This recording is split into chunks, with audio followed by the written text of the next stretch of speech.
I woke up in a hospital bed, my throat dry and my body aching as if I'd been hit by a truck.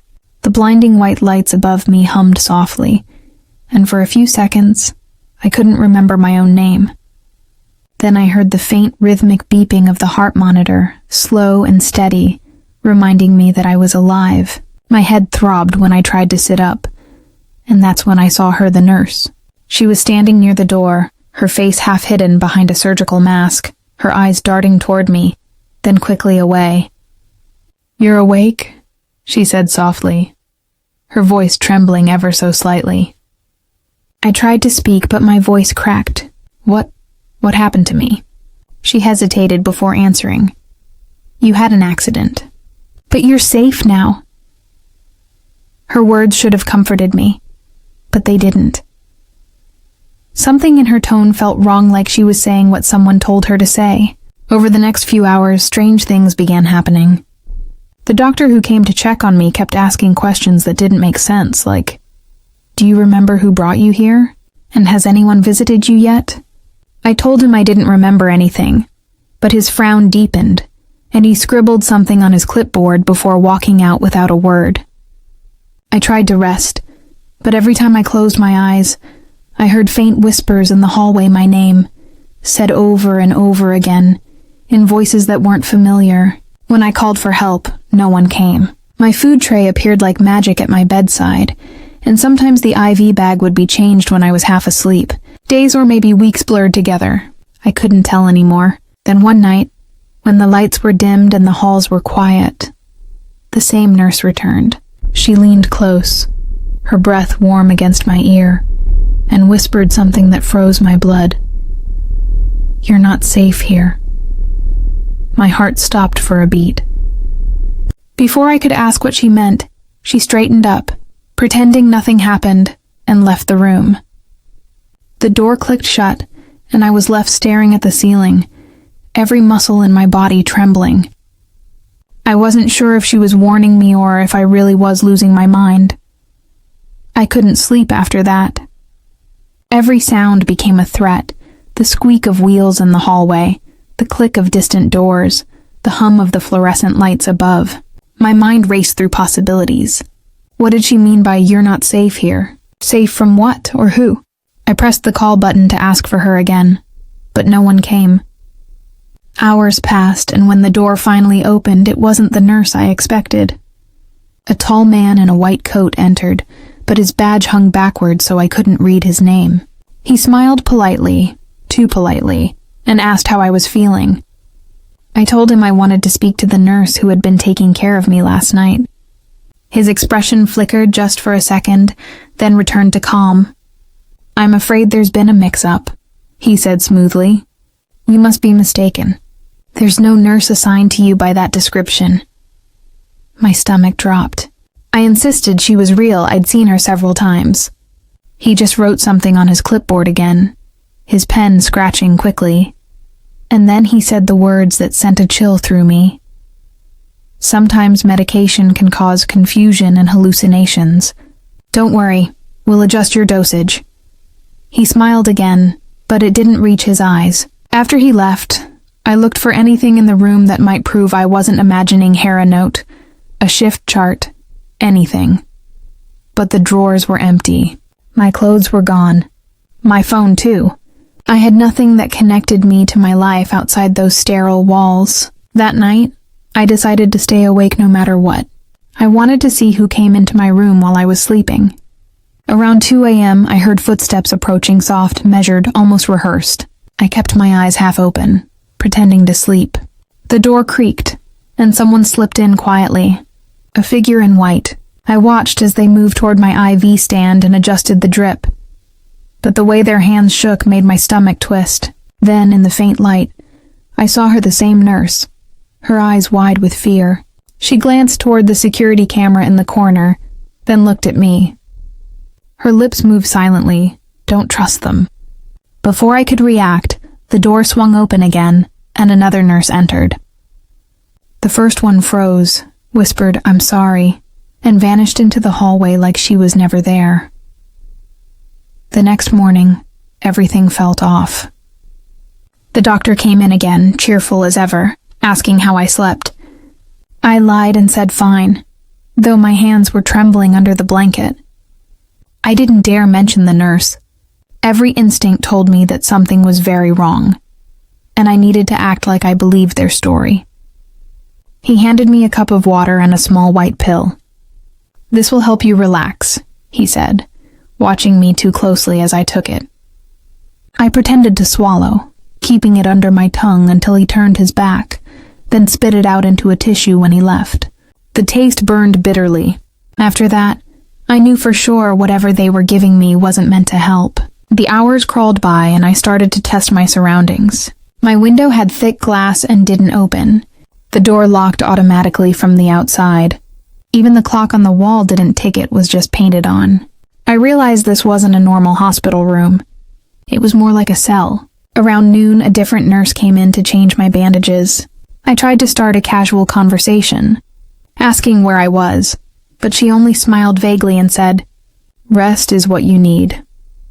Her name tag read Amy, but when I tried to remember if that was the same name I'd seen before, I realized I'd never actually seen the whispering nurse's name at all. That evening, I tried something desperate. When the night shift started, I pretended to sleep again. Just like before, I waited until the hallway was silent, then slipped out of bed, the IV tube still connected to my arm. I moved slowly, barefoot on the cold tile floor, the beeping machines echoing behind me. The hallway was longer than I expected, lined with identical white doors. No windows, no signs. At the far end, I saw 2 security guards sitting by a desk, watching a row of monitors. One of those screens showed my room-empty bed, sheets still warm. My heart raced. I ducked into the nearest supply closet, barely making a sound. Inside, it smelled of bleach and metal.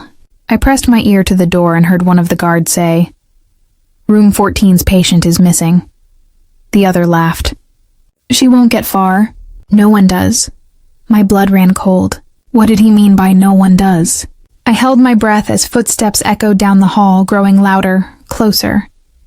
My heart hammered so hard I was sure they could hear it through the thin closet door. The sound stopped right outside, and a beam of light swept across the narrow gap under the door. I froze, gripping the IV tube still dangling from my arm, ready to rip it out if I had to run.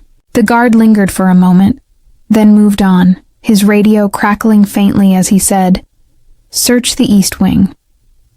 I waited until the sound of his boots faded completely before exhaling. My entire body shook with adrenaline, but I couldn't stay hidden forever. I needed to find the nurse, the one who whispered to me. She was the only person who seemed to know the truth. Slowly, I cracked the door open and peeked out. The hallway was empty again, silent except for the faint hum of fluorescent lights. I stepped out, careful not to make a sound, and started down a side corridor. Every door I passed had a small window, and behind some of them, I saw shapes-people lying still on beds, eyes closed, unmoving. Some had tubes connected to their arms. Others were strapped down. It didn't look like a hospital anymore. It looked like a place where people disappeared. I felt sick. Then I heard a faint whisper from one of the rooms. "Hey, hey!" I turned and saw her face pressed against the glass, another patient, pale and weak. Her lips trembled as she said, "Don't let them sedate you. They take you to the basement." I wanted to ask more, but a noise echoed behind me, a door creaking open. I ducked into a dark corner, holding my breath again. The nurse appeared, the same one from before, her mask slightly pulled down, her eyes darting nervously. She spotted me instantly and motioned for me to follow. I hesitated, but something in her eyes, fear mixed with determination, made me trust her. She led me through a narrow passage I hadn't noticed before, behind a linen cart, and into a dim stairwell. "We don't have much time," she whispered. "They think you're sedated. Who are they?" I hissed. She swallowed hard. "The people running this place. It's not a hospital. It's a facility." I grabbed the railing to steady myself. A facility for what? Her answer sent chills down my spine. "For people they want to erase." Her words echoed in my head like a scream that never ended. People they want to erase. I couldn't process it. What did that even mean? Who would want to erase me? I clutched the railing tighter, my palms slick with sweat. The nurse grabbed my arm gently but urgently. "You don't have time to think," she whispered. "We need to get you out before the next round." "Round of what?" I asked, my voice trembling. She didn't answer, only led me down the staircase lit by a single flickering bulb. The air grew colder with every step, heavy with the smell of chemicals and metal. When we reached the bottom, I saw a large steel door with a keypad beside it. She pressed a few numbers quickly, and to my shock, the door clicked open. Inside was a corridor lined with more rooms, but these weren't hospital rooms. They looked like labs. Through the narrow glass panels, I saw people lying on metal tables, motionless, hooked up to machines that beeped softly. Some monitors showed brain scans. Others displayed strange lines of code. My stomach churned. "What are they doing to them?" I whispered. "Experiments," she said, her voice cracking. "Memory suppression, identity reconstruction. They take people, those who have something they shouldn't know, or who cross the wrong people, and they rewrite them, make them forget who they are." I stared at her, horrified. "Why me?" She hesitated. "You came in conscious. That wasn't supposed to happen. You weren't meant to remember anything before they started." My breath caught in my throat. "So that accident, it wasn't real?" She shook her head. "You were brought here same as the others." My heart pounded so hard it hurt. I tried to remember. The crash, the flashing lights, the smell of gasoline, but it all felt like a dream stitched together by someone else. "We have to move," she said, pulling me toward a side door. But before we reached it, alarms blared throughout the corridor. Red lights flashed, bathing the walls in panic. "They know you're awake," she whispered. I felt the ground tilt beneath me as the sound of heavy boots thundered from above. "Run!" she shouted. I didn't think, I just ran. The nurse right behind me. Our footsteps echoing through the steel maze as faceless voices yelled orders in the distance. We sprinted through the dimly lit corridor, the red lights flashing like warnings from hell itself. My lungs burned, and my bare feet slapped against the cold concrete floor. Behind us, I could hear the metallic clatter of boots guards shouting, radios crackling with orders. The nurse gripped my wrist tightly, her nails digging into my skin as she pulled me around corners and through doorways I never would have noticed on my own. We burst through another steel door and found ourselves in what looked like a storage area filled with old hospital beds and covered equipment. She slammed the door behind us and wedged a broken mop handle through the latch. "That won't hold them for long," she said, panting. I leaned against the wall, gasping for air, my mind spinning. "Why are you helping me?" I demanded. She hesitated, her eyes glistening under the flickering light. "Because I was supposed to be one of them," she whispered. "I was a patient once. They erased my life, gave me a new name, made me a nurse here. But fragments came back, memories they couldn't destroy completely." I stared at her, stunned. "Then why stay?" Her jaw tightened. "Because I need to undo what they've done." A loud bang shook the door, followed by another. "We have to keep moving," she said urgently. She led me to a service elevator in the corner, prying it open with trembling hands. We slipped inside and she hit the lowest button. The elevator jerked to life with a groan, descending into darkness. I clutched the railing, the air thick with tension. "What's down there?" I asked, my voice barely a whisper. "The old wing," she said. "They shut it down years ago after the fire. No one goes there anymore. It's our only chance." The elevator stopped with a violent lurch, and the doors creaked open to reveal a hallway, half consumed by shadows and smoke stains. The walls were cracked, the smell of ash and rust overwhelming. "This way," she said, pulling out a small flashlight. We crept forward, our footsteps muffled by layers of dust. Then, just as I began to hope we might actually escape, the flashlight flickered over something that made my blood run cold a gurney in the middle of the hall, and on it, a lifeless body that looked exactly like me. Same face, same hair, same hospital gown. I froze. What is that? I whispered. The nurse's voice trembled. That's why you're not safe here. I couldn't breathe. My mind screamed for an explanation, but my body refused to move. I stared at that lifeless version of me lying motionless on the gurney, her skin pale, lips slightly parted, eyes closed as if she were sleeping. That's not possible, I whispered, my voice cracking. That can't be me. The nurse swallowed hard, her hand trembling as she pointed the flashlight toward the corpse. They make doubles, she said softly. For records. For closure. So if anyone comes looking for you, they can show them this. My stomach turned. So everyone thinks I'm dead? Yes, she said. They already filed your death report 3 days ago. The air around me felt like it was collapsing, pressing against my chest. Why me? Why go through all this? She hesitated, then met my eyes. You worked for them once.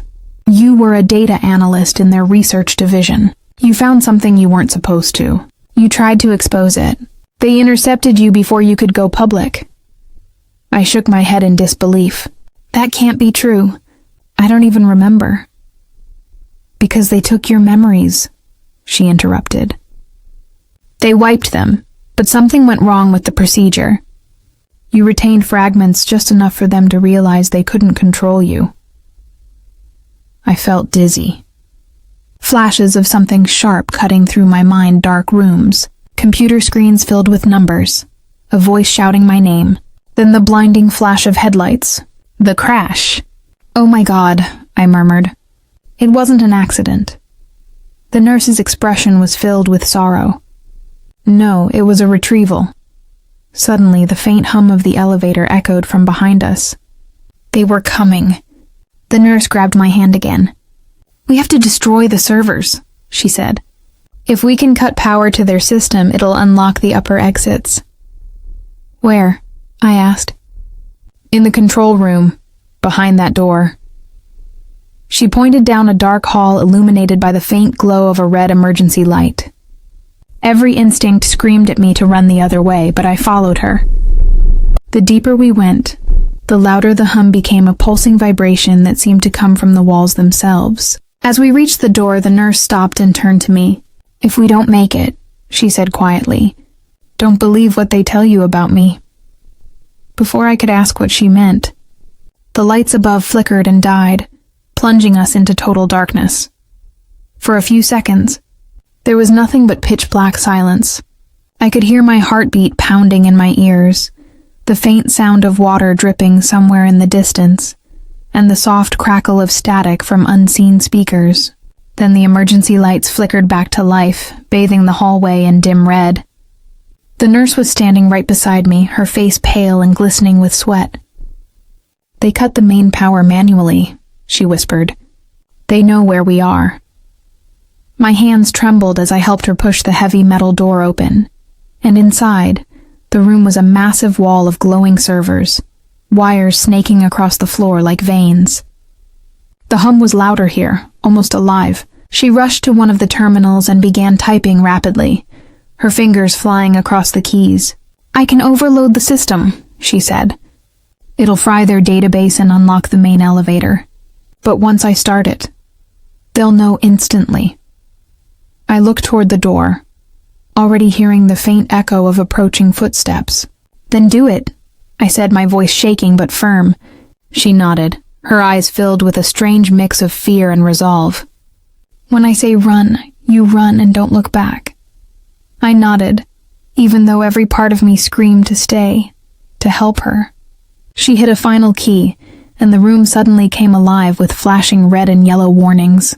The monitors flickered, alarms blared, and lines of code began scrolling faster than I could read. Sparks erupted from one of the servers, the smell of burning plastic filling the air. It's working, she shouted over the noise. Go! I hesitated for a split second, then ran toward the door as a thunderous crash echoed behind me. The nurse screamed short, sharp, then silence. I turned just long enough to see her pinned beneath a fallen server, her hand reaching toward me through the smoke. Go! She gasped again, her voice barely audible. Tears blurred my vision as I turned and sprinted down the corridor, the alarms blaring louder, red lights flashing like a heartbeat. I didn't stop until I reached the elevator, slamming the button over and over until the doors finally slid open. As I stumbled inside, I looked back one last time through the haze of smoke and flashing lights and saw figures emerging from the darkness, running toward me. Then the elevator door slid shut, sealing me away. The elevator jerked violently as it began to rise, and I clutched the metal railing, gasping for breath. My clothes were damp with sweat, my hands shaking so badly I could barely stand. The alarms faded into the distance, replaced by a low mechanical hum that vibrated through my bones. I stared at the floor indicator above the door, one glowing number after another, crawling upward like time itself had slowed. Then the lights inside flickered, and the elevator shuddered to a stop between floors. My stomach dropped. For a terrifying moment, I thought it might plummet. But instead, a voice crackled through the speaker above me. "You shouldn't have done that," it said, calm, male, emotionless. "You were meant to forget." My blood ran cold. "Who are you?" I shouted, my voice echoing in the small space. The voice chuckled softly, almost pitying. "You think you understand what's happening, but you don't. You were part of the program. You helped create it." I froze. "That's not true, isn't it?" The voice replied. "The neural suppression technology you designed, the system that erased memories. You tested it on others before they used it on you." My mind reeled. Flashes of sterile rooms, white coats, and screens filled with brain scans hit me like lightning. My own voice, calm and professional, explaining neural pathways to a group of faceless men. "No," I whispered, pressing my palms against my temples as the memories flooded in. "That's impossible. You betrayed us," the voice continued. "Tried to leak the project data. That's why you were brought back. For correction." I wanted to scream, to deny it. But deep inside, I knew some part of it was true. I saw the nurse's face in my mind, the fear, the guilt. She'd known all along. Suddenly, the elevator jolted again and resumed moving, faster this time, the numbers blurring as they climbed. When the doors opened, blinding daylight poured in. I stumbled out into what looked like a hospital lobby, but everything was wrong, too quiet, too still.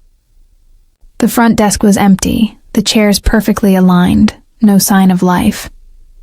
Through the glass doors, I could see the street outside, cars passing as if nothing had happened. Freedom was right there, just a few steps away. But then, on the wall beside me, a screen flickered to life, showing live security footage. Standing in that same lobby, staring at the screen, a recording from seconds ago. For a moment, I couldn't move. The screen showed me standing there in real time. But as I blinked, the version of me on the monitor didn't.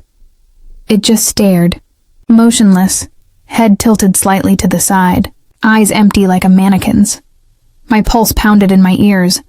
I took a slow step backward, and the version of me on the screen smiled, a small, twisted curve of the lips that sent ice down my spine.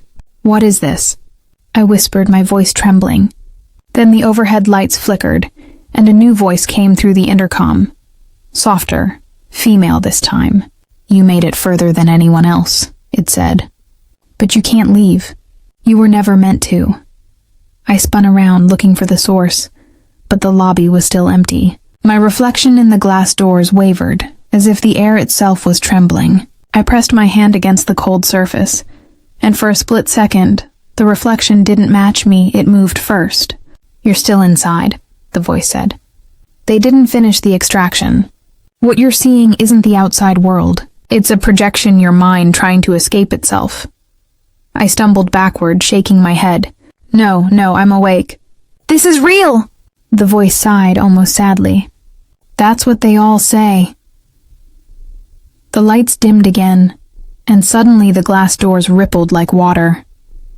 On the other side, I saw flashes of the basement, the nurse pinned under the wreckage, her eyes pleading with me. "Wake up," she mouthed. Please wake up. My chest tightened, tears stinging my eyes. I screamed and hurled myself at the doors, but they didn't break, they absorbed me, pulling me through a flood of light and static. I fell to the ground, gasping, the sound of beeping monitors surrounding me again. The sterile smell returned.